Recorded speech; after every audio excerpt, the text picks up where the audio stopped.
Good evening, folks, and welcome to Jacked Up Politics. This special episode is titled The Final Hours, The Rise and Fall of Leo Varadkar. For our listeners listening today, you might have watched the news or you might not have, and you might have noticed Leo Varadkar has stepped down as the leader of Fine Gael. This poses a significant um, issue for Fine Gael because we're coming into the local election season, we're coming into the European election season. There is a lot of uncertainty of who is going to take over leadership of Fine Gael. If I was to bet, folks, I would nearly say it's going to be a close race between Simon Harris and Helen McEntee. Tom, would you care to comment? Thanks, Jack. I personally think that it's going to be a close race between Simon Harris and Pascal Donoghue. I think Simon Harris has the sort of likability factor, but I think Pascal Donoghue has a lot of, influence in European affairs. He was chairperson of Eurogroup for a while there. I think he's very skilled on foreign policy, and I could very easily see it being a contest between Simon Harris and Pascal Donoghue. But it's interesting, you mentioned earlier the timing of this. Dr. Teresa Reedy, who we know from the University College Cork Department of Politics, great woman, she was being interviewed earlier on RTE, and she made the point that, yeah, this is a very actually bad timing for Fine Gael. I mean, we're not too far off the local and European elections. But yeah, if I had to hedge my bets, I personally think it's going to be a race between Simon Harris and Pascal Donoghue rather than Helen McEntee. Interesting that you say that now, Tom, because many people would think it would be Helen McEntee, bearing in mind that she's a mother of two.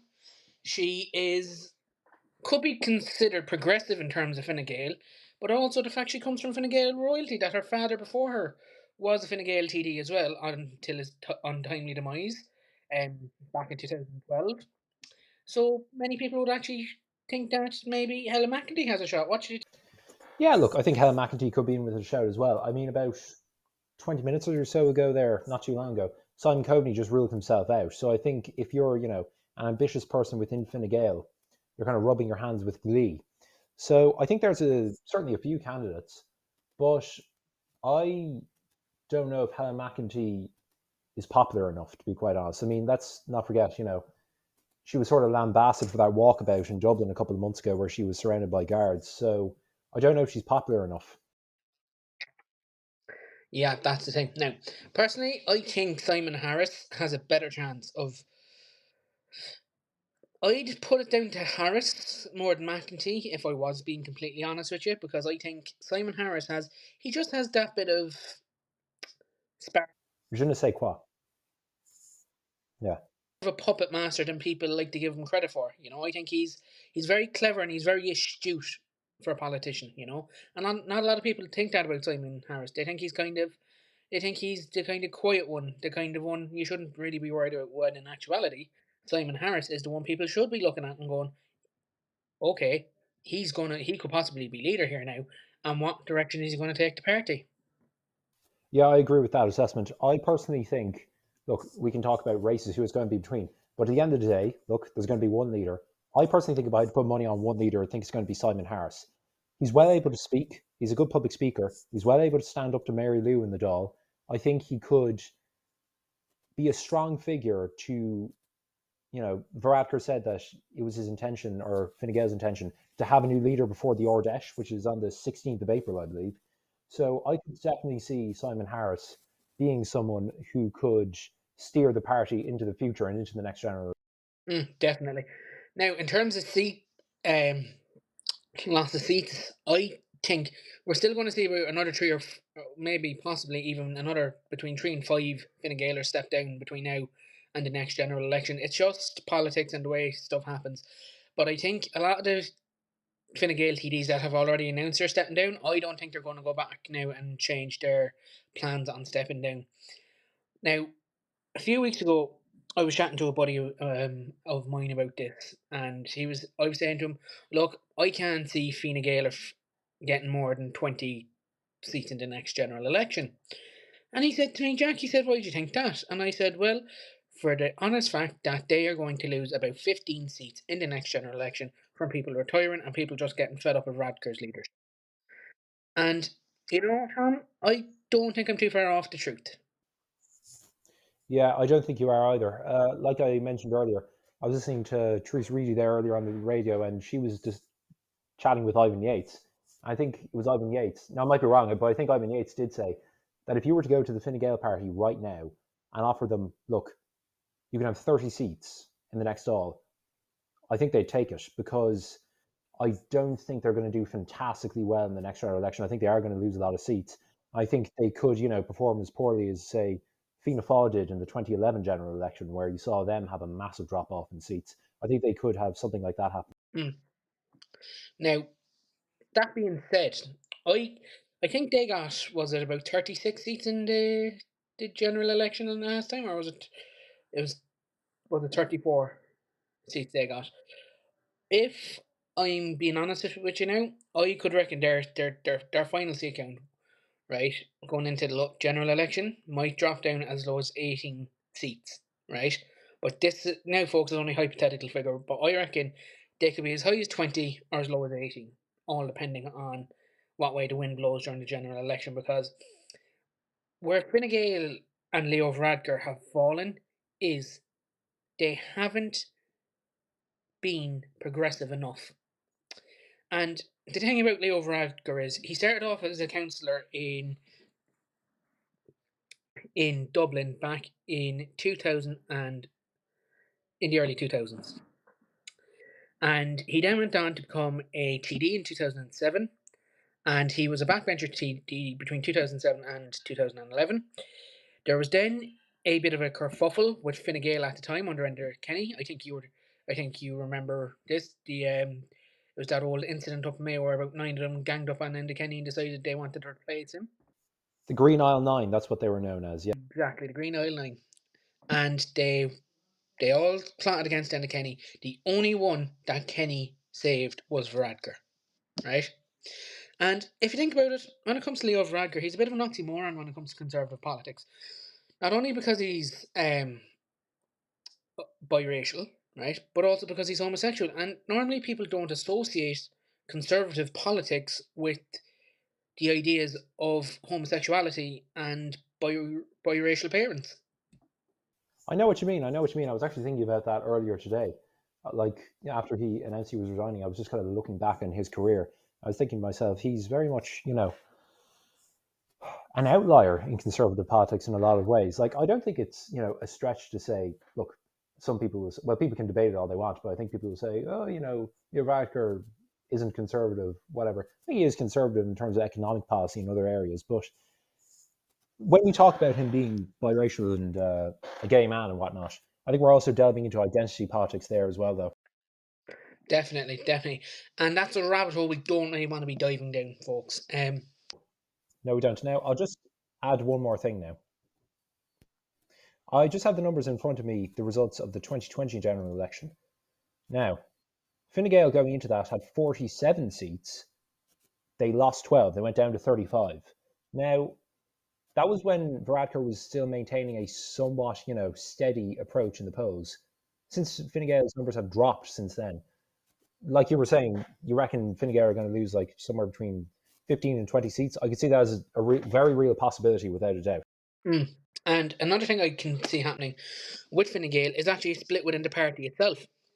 Now, while this, while this episode is about Leo Varadkar, it's also about Fine Gael, and where Fine Gael's approach to politics has unfortunately come up short.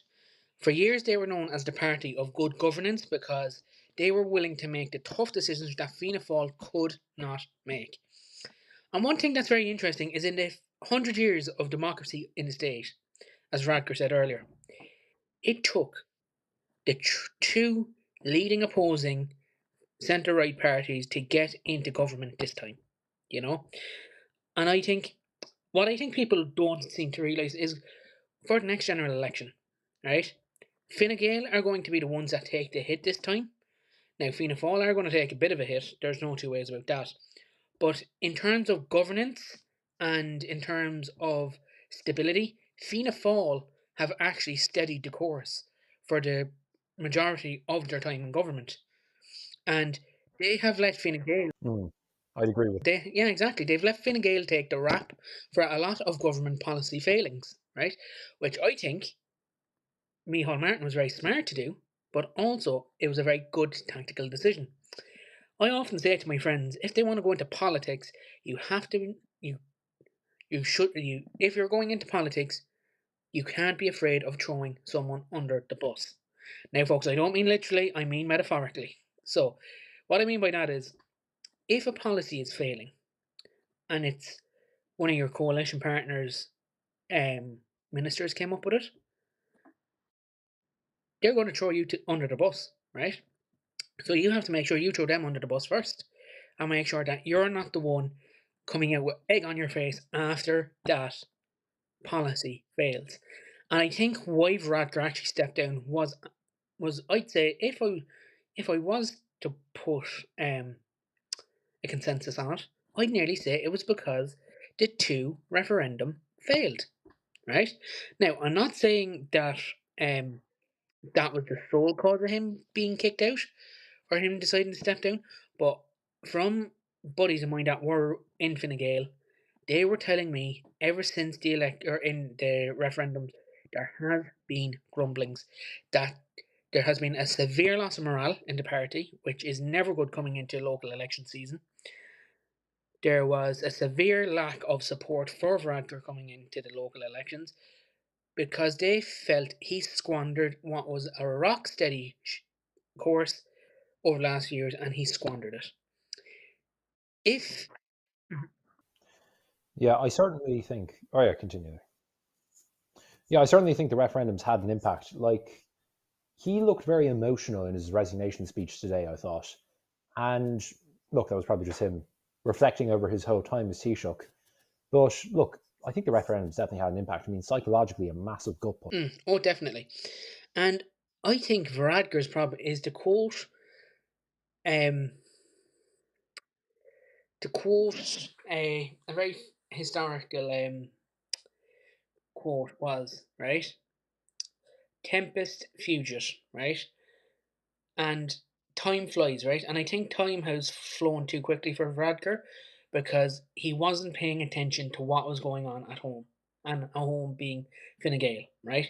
I think he became very out of touch with the common member in Fine Gael because what a lot of people don't know about Fine Gael is Fine Gael was actually, realistically, Fine Gael was actually the first socially democratic party in the country, with Gareth Fitzgerald, or what Dr. Gareth Fitzgerald, who was the first and only socially democratic Taoiseach in Irish history. But not a lot of people actually know that. And I was saying it to someone the other day that was a staunch Labour supporter, and they turned around to me and went, "What do you mean Gareth Fitzgerald was a staunch social democratic TD? He was a Fine Gaeler." And I goes, "No, but if you look at his policies, he was a very socially democratic Taoiseach in the way he went around things. Now, he mightn't have been the best Taoiseach, but he's certainly up there, with, in my view, in the top five."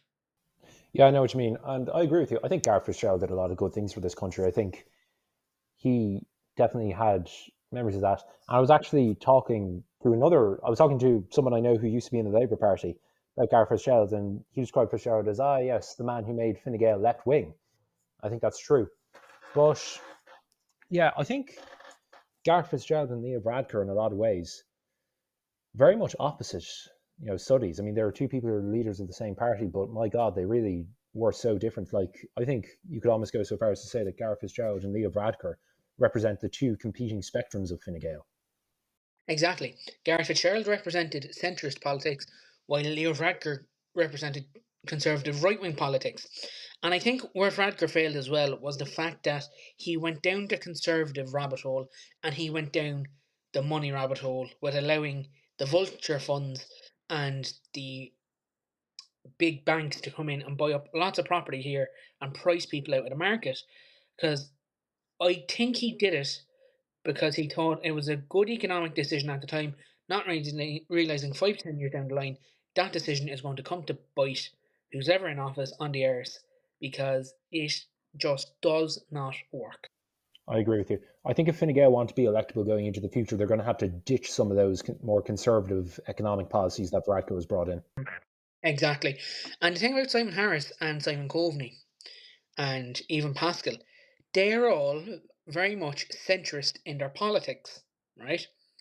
If you think about it, a lot of the common folk in Fine Gael, I know a good few of them myself. I'm actually that young Fine Gael, right, are Fine Gael of the future, right? But we have to be honest. Exactly, right?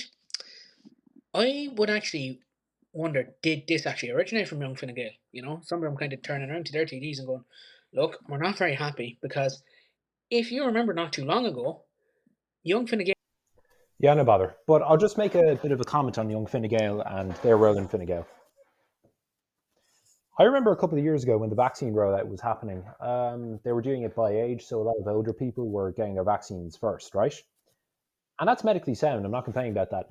But they were doing that anyway. The older people were getting the vaccines first, and then it was, eventually coming down towards the younger people.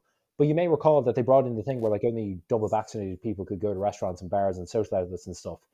And a lot of young people, as you can imagine, were not happy with that because they were not able to go out and socialize to the same extent as older people because they hadn't gotten their vaccines through no fault of their own. And I remember at the time, young Fine Gael were not happy about that. And no, they were not. So, yeah, look, certainly, look, young Fine Gael, as a part of Fine Gael, perhaps Varadkar forgot to check what was going on there and touch base with the needs of young Fine Gael as well. Like, and I think the big issue that Varadkar had was he he kept his friends too close, but he didn't keep his enemies closer. And when he was standing on the podium today, I turned around to my parents and I said, "Ah, the six horsemen of the apocalypse, right?" Because if you look at every one of them while they're up there, they all have the same look of dread and discontentment on their faces. Um, I when I was looking at Helen McEntee, looked very nervous and very on edge. Um, Heather Humphreys looked very annoyed and very angry when I was looking at the TV today. But you know who was looking very kind of neutral and very kind of unfazed by the whole thing? Simon Harris. Harris just was kind of standing there up at the back going, right, Simon, mind your P's and Q's, mind your P's and Q's. Don't look too don't look too upset. Don't...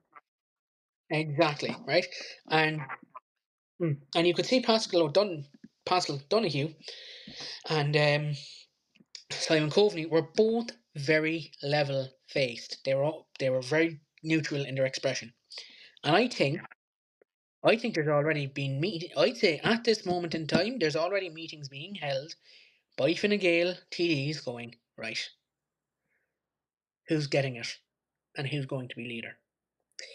And I'd say, mm, and I'd say we're going to see a civil war within Fine Gael. I don't think this contest is going to be as clean as the one in which Varadkar and Coveney went against each other to replace Enda Kenny.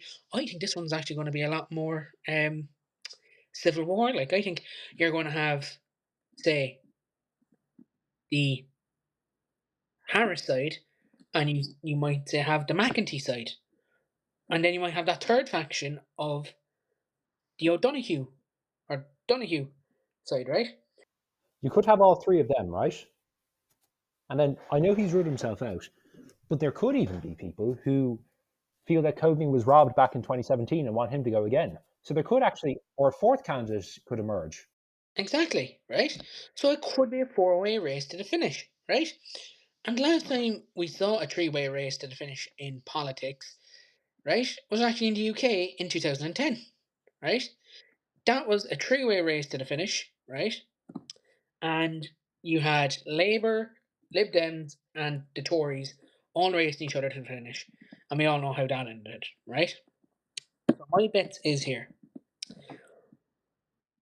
One candidate is going to have enough of a majority to, say, get the support of the Electoral College in Fine Gael, but say then another candidate is going to have the vote of the public. So say the ordinary members, the ordinary Joe blogs, right? So they're gonna have to come in and go, right, okay, lads, how are we doing this? Right?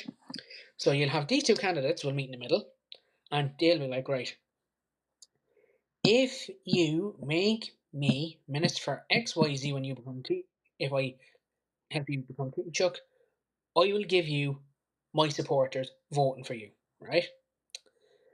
And I think that's how it's going to work out. I think there's going to be blocks that are going to be voting tactically because I know this happens in the Social Democrats, I know it happens in Labour, and I know it happens in Sinn Féin as well. That all the big constituencies and all the big metropolitan areas will often gang up, and if there's a candidate they like for an in-party election, they will pick to make sure that candidate wins. Because I have seen it happen with my own eyes, and I have seen it happen in other parties as well, right? And what a lot of people were saying to me was the fact that they actually think that this race is going to be. When I say bloody now, folks, I don't mean in a literal sense. I mean in a metaphorical sense. I think there's going to be a lot of dirty laundry kicked up.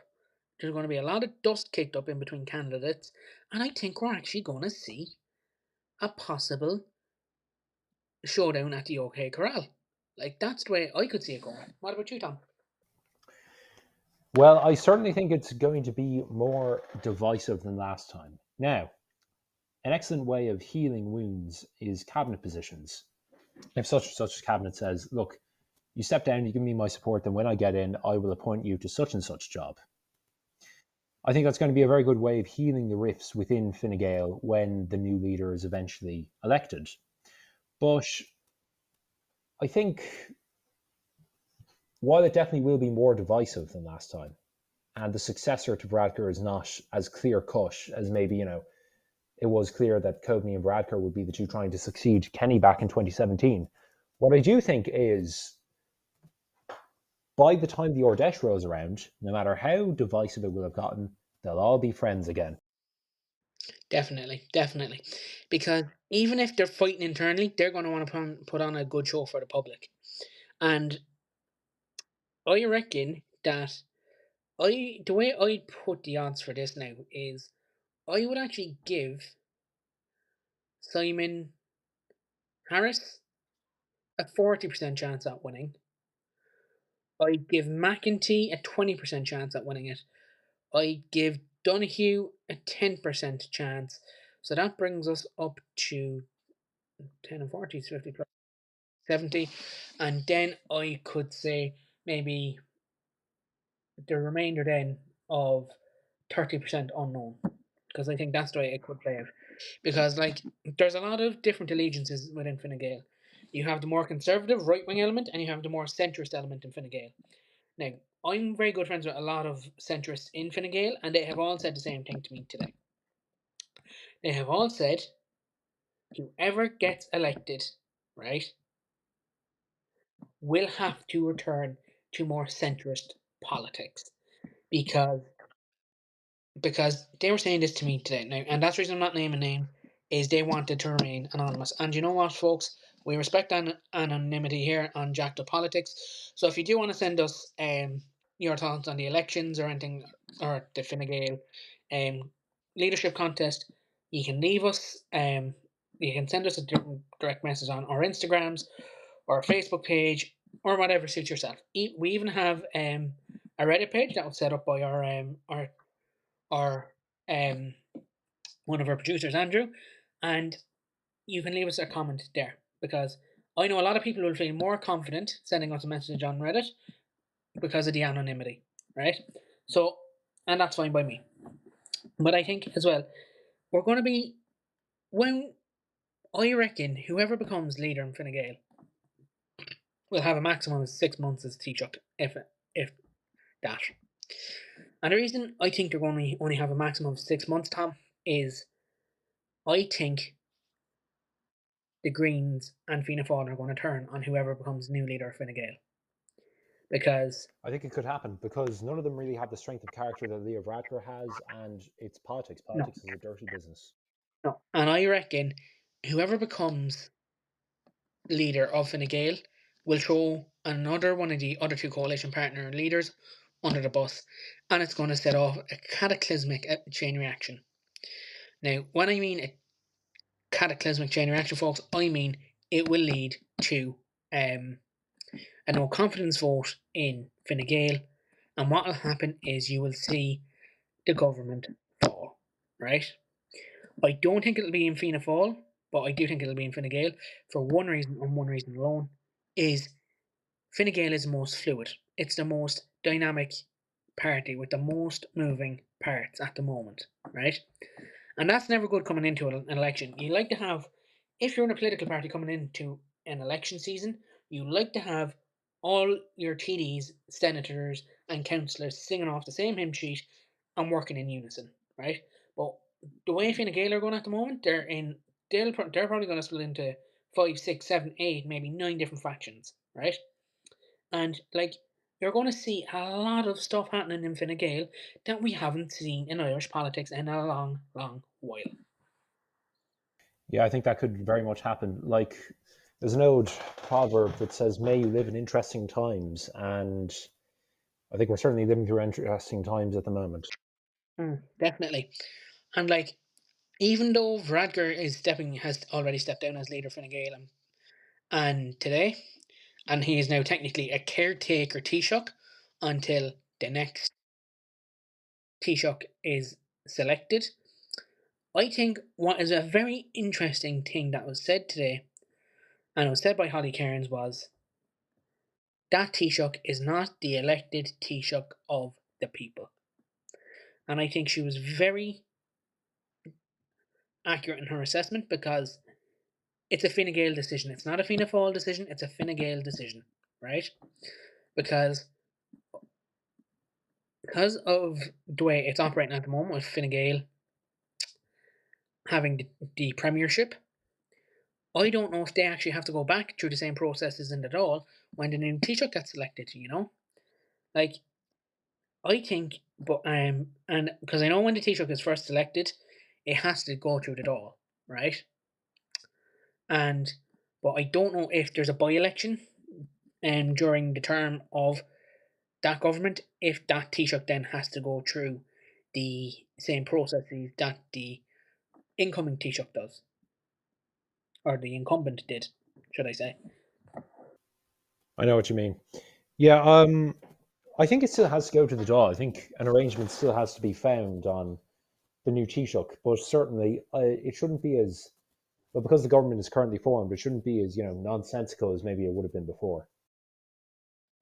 But another thing we could see happening is that all the independents and all the current sitting TDs all vote against the incoming Taoiseach.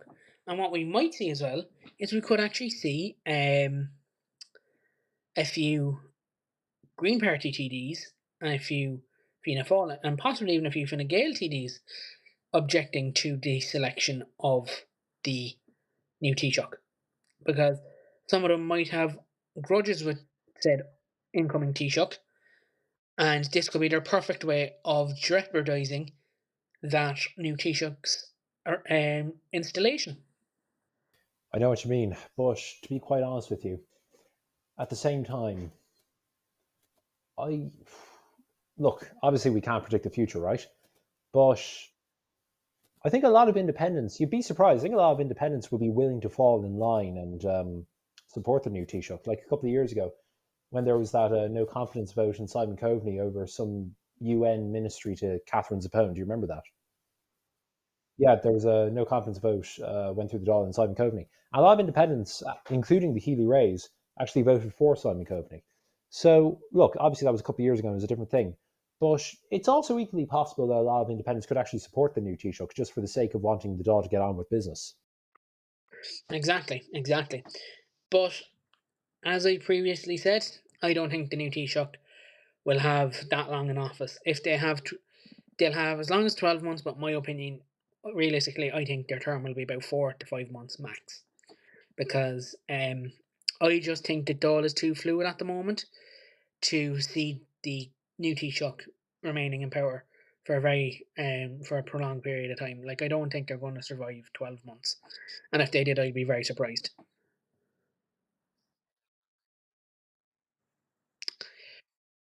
It's certainly an interesting time, folks. We will give it that, because the last time I don't think we have been this close to a general election or local election. My apologies. When a leadership change has been issued, like I don't think there's actually been one ever that's been this close to a leadership change this close to a local election. And you see, this then could very well affect Fine Gael's local authority seats by how many councillors they have, you know? That like this might actually have a detrimental impact that if the new Taoiseach is elected by then, right, which they will, touch wood, you could actually see a possible fall in the amount of Fine Gael councillors being returned. And what's very good about the local elections is that there hasn't been a general, right, before that local election, right? They are normally a very good indicator for how the general election is going to go. And I know I'm very conservative when it comes to my numbers, but I could actually see Fine Gael losing between 15 to 20% of the councillor seats they hold at the moment if they pick the wrong choice for leader. And what I find very interesting about Fine Gael now at the moment is the fact that they are very much in uncharted waters, because I don't think they've had a Taoiseach willingly step down while he was in office. Yeah, I think it's happened to Fianna Fáil a few times. I think this is the first ever for Fine Gael.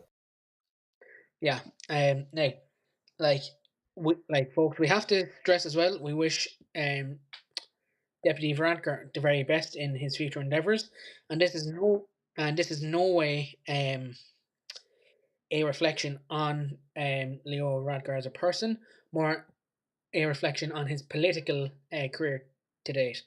Now, I have met Leo Varadkar in Cove, and when I met him, I have to say he was very genuine. He was very sincere. But then people will turn around and say, "Jack, he's a politician. That's his bloody job," you know. But if he does listen to this, Taoiseach, we wish you the very best of luck.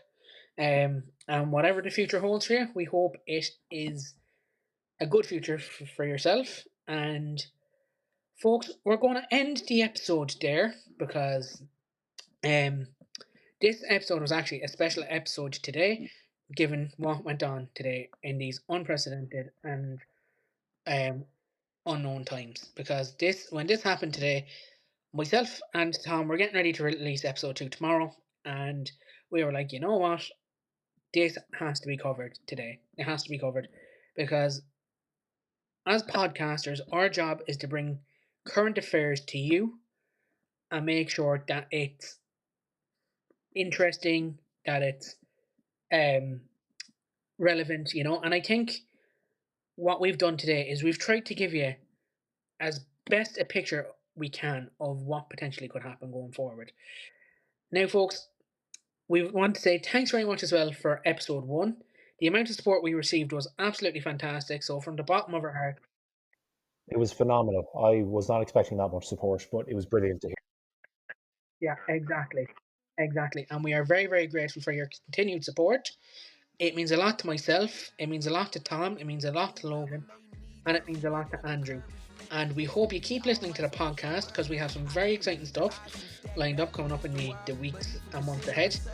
And what we're going to do there now, folks, is we're going to say au revoir and cheerio. And Tom, we'll see you in the next. Right. Thanks, everyone. Have a good evening. Best of luck. Baby, all we do is win, so show me my opponent. Adversity, doubt, stress, could care less. Cause how we handle those like an S on our chest. Super proud of how we held it down on the way up. Can't wait for our day to ball, this is a layup. Nobody ever said this would be easy, but trust when I say that you got it.